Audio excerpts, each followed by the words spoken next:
नमस्कार, मी नेहा उर्फ बबुडी. आज पप्पूदादाच्या वाढदिवसाच्या निमित्ताने एक जुनी गोष्ट तुम्हाला सांगायची आहे. ही गोष्ट आहे माझ्याही जन्माच्या आधीची. साल होता 1975. नोव्हेंबर महिना संपून डिसेंबरला नुकतीच सुरुवात झाली होती. आपल्या कुडाळपासून हाकेच्या अंतरावर असलेल्या गोव्यात नाताळची जोरदार तयारी सुरू होती. 25 डिसेंबरला सॅन्टाक्लॉज आपल्याला काही ना काहीतरी गिफ्ट देणार म्हणून प्रत्येक जण खुश होता. पण त्या गिफ्टची सुरुवात मात्र कुडाळातल्या भाभी काकी आणि दाजी काकांच्या घरापासून 5 डिसेंबरलाच झाली. भाभी काकींच्या पोटी जन्माला आलं एक पुत्ररत्न. त्याचं नामकरण झालं राहुल, म्हणजेच आजचा उत्सव मूर्ती आणि आपल्या सर्वांचा लाडका पप्पूदादा. छान गोंडस आणि गोजीरवाणा बाळाचं बालपण ही फार छान आणि कौतुकाचं गेलं. घरातलं पहिलंच मूल असल्यामुळे आजी आजोबा, आई बाबा, आत्या, काका काकी यांचा तर तो खूपच लाडका होता. उल्हास काका त्याला वह्या पुस्तकं आणून द्यायचे, तर भाऊ काका त्याला कधी एखादा ड्रेस घेऊन दे, तर कधी हॉटेलमध्ये घेऊन जा, तर कधी फिरायला पण घेऊन जायचे. पट्ट्यावर दोघांचं पण भारी जीव. आणि पुढे शाळेत जाऊ लागल्यावर त्याच्या हुशारीने आणि प्रेमळ स्वभावाने तो आपल्या मित्र परिवाराच्या गळ्यातला ताईत बनत गेला. त्यानंतर आधी सूरज आणि मग विजय हे दोघे त्याचे खास मित्र. लहानपणी शाळेतल्या एका नाटकातही त्यांनी काम केलं होतं. शाळेतले जामसांडेकर सर सांगतात, पप्पू अभ्यासात जितका हुशार तितकेच त्याचे अक्षर घाणेरडे. थोड्याशा रागीट स्वभावाच्या पप्पूदादाला अक्षर जरी वळणदार काढता नाही आले, तरी आपले आयुष्य मात्र त्यांनी कधीच वाकड्या वळणावर जाऊन दिलं नाही.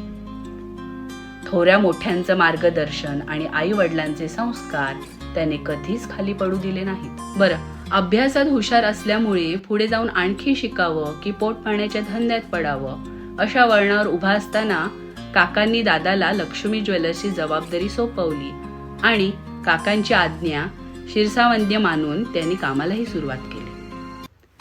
प्रामाणिकपणा आणि सचोटी हे गुणही अंगात असल्यामुळे त्याच्या प्रगतीला कुठेच खीळ बसण्याची शक्यता नाही. हे सगळं घडताना आणखीन एक अतिशय सुखद घटना पप्पूदादाच्या आयुष्यात घडली. ती म्हणजे दादाचं लग्न ठरलं.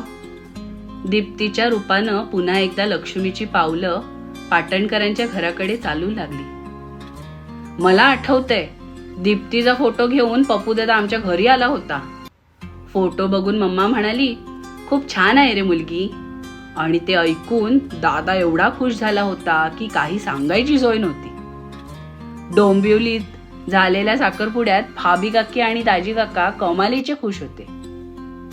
सुंदर, सुसंस्कारी, मनमिळाऊ आणि शांत स्वभावाची दीप्ती जोडीदारीण म्हणून दादाला मिळाली आणि दादाच्या आयुष्याला खरी रंगत चढू लागली. पप्पूदादाच्या साखरपुड्यासाठी रितूदादा जवळजवळ 2-2.5 वर्षांनी अमेरिकेहून आला होता. त्यावेळी त्या दोघांनी एकमेकांना मारलेली घट्ट मिठी सगळ्यांच्या डोळ्याच्या कडा ओलावून गेली होती. खरं बंधुप्रेम म्हणतात ते हेच. दादा, तुझं लग्न ठरलं आणि सगळ्या पाटणकर कुटुंबात एक उत्साहात संचारला. मला आणि सोनाला मम्मानी बाजूबंदही केला होता. किती मिरवलं होतं तुझ्या लग्नात आम्ही. एकदम ग्रँड झालं होतं तुझं लग्न. आणि लवकरच तुझ्या संसार वेलीला एक सुंदर फुलही आलं, सिद्धांत नावाचं. आपल्या कुलदेवतेचा आशीर्वादच होता तो. दरम्यानच्या काळात दाजी काका, तू आणि राजू दादा असे तिघांनी मिळून लक्ष्मी ज्वेलर्सची नवी मोठी शोरूम उघडलीत. तिचेही अगदी सगळ्याभर नाव झालं. खरं तर हा तुझ्या प्रगतीचा वाटेवरचा माइलस्टोन म्हणता येईल. पण एवढं करून तू थांबला नाहीस. तू कन्स्ट्रक्शन लाईन कडे वळलास. 3 प्रोजेक्ट पूर्ण करून 4थ्या ड्रीम प्रोजेक्टवर तुझं काम चालू आहे. कविल कट्ट्यावरच्या दाजी काकांनी घेतलेल्या जागेवर एक टुमदार बंगला बांधून तेथे नंदनवन फुलवलंयस, हे पण सगळ्यांना माहित आहे. प्रगतीचा चढता आलेख याहून वेगळा काय असतो रे दादा? आयुष्यभर सर्व भावंडांवर, भाचे कंपनीवर आणि सर्वांवरच प्रेम केलंस. सगळ्यांचे वाढदिवस लक्षात ठेवलेस. सगळ्यांना गिफ्ट दिलंस. बरं, गणपती उत्सवात तुझं विशेष लक्ष असतं. रोज वेगवेगळ्या नैवेद्य करण्यावर तुझा भर असतो. उद्याच्या जेवणात मेनू काय हे पण तुलाच ठरवायचं असतं. त्यात तू स्वतः चांगला खवय्या असल्यामुळे कुठल्या हॉटेलात काय चांगलं मिळतं हेही तुलाच ठाऊक. आताही मी कधी माहेरी आली की लगेच मला विचारतोस, बबड्या आज खय जेवूक जाऊया.